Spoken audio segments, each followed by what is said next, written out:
The Grumpy Hero. Chapter 1, Dust and Quiet. The sun rose like a blister over the desert horizon, painting the sand in red and gold. On the far outskirts of Rustbridge, where buildings gave way to wind-sculpted stone, Harry Luckert stood on the edge of his greenhouse dome, arms crossed, jaw tight. One of the irrigation drones had snagged on a power rail again. He sighed, muttered a curse under his breath, and trudged across the loose gravel. His boots crunched the dry earth as the wind kicked up a little storm of grit and static. The drone, a rust-streaked sphere barely larger than a soccer ball, sputtered a weak apology in binary as Harry pried it loose. He slapped it twice for good measure, gently but with feeling. "Next time, try not to hump the damn equipment," he muttered. The drone chirped sheepishly and zipped back into formation with the others buzzing over rows of leafy greens and sprouting tubers. Harry stood there for a moment, breathing in the filtered greenhouse air, warm, clean, and just faintly metallic. Out here, nowhere was still, if not exactly peaceful. The silence wasn't serene, but it was honest, and Harry needed honest. He turned back toward his shack, a squat, angular thing patched together with reclaimed ship parts and native stone.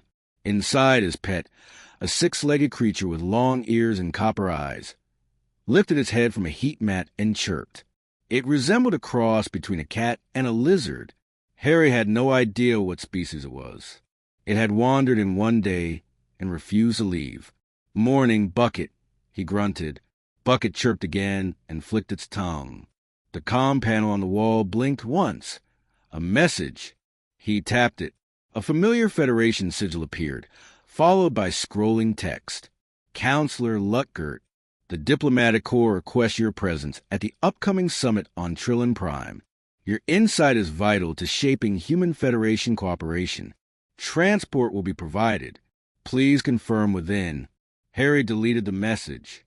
He stared at the screen a moment longer, then walked away without another thought. He had chosen this life for a reason. No more council chambers, no more admirals, no more pretending he had the patience to shape the galaxy. He just wanted to grow food and be left alone. By midday, he had loaded up the rover. Crates of fresh produce, vacuum-sealed herbs, and a few boxes of rarer chilies he'd managed to coax into the desert soil. Zara, the shopkeeper in Rustbridge, paid a decent price for them. The other buyers haggled like vultures. Zara never did. She was proper like that. The ride into town took a few hours over cracked salt flats and heat-shimmering dunes. Rustbridge rose out of the sand like a half-sunken battleship, sharp-angled towers of mismatched alloys, cluttered catwalks, and spires topped with satellite dishes. The streets bustled with aliens of every shape and color, all packed shoulder to shoulder between market stalls, neon signs, and shouting vendors. Harry drove slow, keeping to the center path as smaller hoverbikes weaved past him. He parked in his usual spot beside Zara's shop, a clean little storefront wedge between a noodle stand and a forge. Above the doorway, a modest sign glowed in 6 languages. Zara's Provisions, Honest Goods. As he climbed down, the door chimed softly. Zara appeared a moment later, brushing her hands on her apron. She was tall and slender, her features smooth and angular in the way many humanoid species were, with skin like burnished gold and hair pulled into a neat coil. Her eyes were a cool silver, unreadable as always. "Good afternoon, Mr. Luckert," she said, polite as ever. "You're early." "Got sick of arguing with drones," Harry replied, lifting a crate. "I imagine you always win those arguments." "I do," he said. Eventually, she offered him the faintest hint of a smile. "Chilies again?" "Good batch. You'll sell out." "I always do when they come from your farm." He grunted, unsure how to reply to compliments. He handed off the first crate, then turned back to grab the second, only to find it already lifted by a pair of small, scaly hands. "Hey!" a young voice chirped. "I've got this one." A little girl stood beside his cart, maybe 10 years old in human terms, with golden skin like Zara's, but a face still full of round innocence. Her eyes were too big for her head, gleaming with curiosity. "Kaya," Zara said sharply, stepping forward. You're not to lift heavy boxes.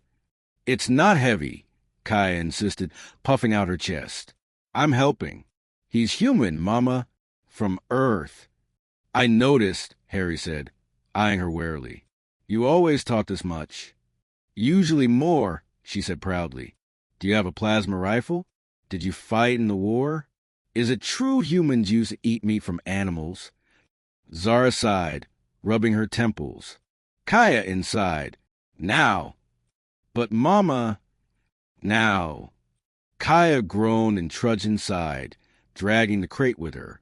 She's been reading history books, Zara murmured, embarrassed. Apologies. She's curious. Harry chuckled. It's fine. Most folks here look at me like I'm a ghost. She's the first one who wants to interview me. Zara glanced at him sideways. She's never met a human before. They're rare out here, especially one who grows peppers and speaks fluent grumble. Fluent grumble is my native tongue. Zara smiled again, just a flicker, then gone. Inside, Kaya peeked out from behind a display shelf, watching him like a hawk. Harry pretended not to notice, but he gave her a wink as he left. Her eyes widened, and she ducked back behind the shelf, giggling. Chapter 2, The Girl from the Shop. The next time Harry came into Rustbridge, Kaya was waiting. He had barely stepped off his rover when she popped out from beneath the shade of a scrapwork awning across the street, waving a homemade sign made of tan scent hide. The letters were uneven but legible. Welcome back, human. He stared at her, blinking against the sun. What the hell is that? Kaya beamed. It's for you. I figured that much. Zara's voice drifted from inside the shop. Kaya, for Star's sake. She'll be out in a second, Kaya said, running up to him and falling into step as he carried the first crate. I read 3 more chapters about humans. Did you know your people used to launch things into space with fire explosions? Harry grunted. Rockets. Yeah, that was a long time ago. I think that's amazing. She followed him inside, half skipping. Do you still have rockets? We got jump drives and kinetic field arrays now. Rockets are ancient tech. I don't care. I still want one. You and me both. Zara stepped out from behind the counter, arms folded in that tidy, restrained way of hers. Kaya, we had an agreement. The girl stopped mid-skip. You said I could ask him questions. You didn't say when. I meant not during business hours. I'm helping. Harry set down the crate with a thud. She's more helpful than half the porters in the city. Zara's eyes flicked to him, dry, amused. Don't encourage her. Kaya beamed triumphantly and scurried to the back, carrying a datapad and a stylus nearly as long as her arm. Zara watched her go with a sigh. She's been waiting for you since dawn, she said softly. That's so. She thinks you're from a storybook. Humans are in all her school texts now. Important people. Rising power in the Federation. But she's never met one in person until you. I'm not important, Harry said, rubbing the back of his neck. Try telling her that. Zara walked to the counter, scanning the produce with a handheld reader. Her movements were calm. Exact. Did you get caught in that sandstorm last night? Just the edge. Lost a few sprouts, but nothing serious. She nodded. Your tomatoes are ripening well. You use old earth soil chemistry. Sort of.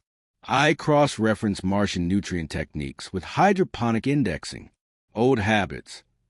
Zara glanced up at that, something like admiration flickering behind her composed face. That's efficient. Harry shrugged, feeling the old embarrassment of compliments again. Then Kaya returned, clutching her datapad like it was a sacred artifact. Okay, she said. Interview time. Harry eyed her, deadpan. I didn't agree to that. Too late. She tapped the pad. First question. What was your rank in the Earth Defense Force? Harry sighed. Captain. Did you fight pirates? Yes. Did you kill pirates? Zara gave a sharp look. Kaya. Kaya shrugged. It's a fair question. Harry scratched his chin. I did what I had to do. Sometimes that meant shooting back. Kaya nodded solemnly, jotting notes in neat little glyphs. Do you have a mate? He blinked. What? A mate, she repeated, unbothered.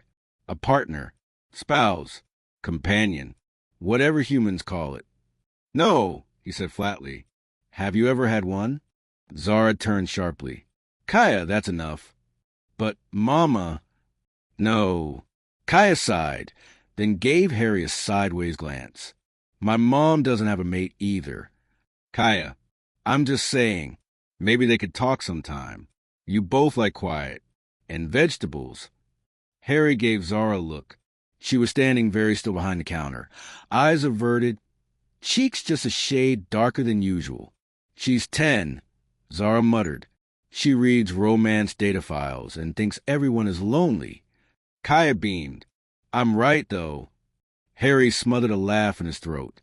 Later that evening, when the sun had dropped and the city lights cast flickering glows across the cracked pavement, Harry lingered outside the shop, staring up at the stars.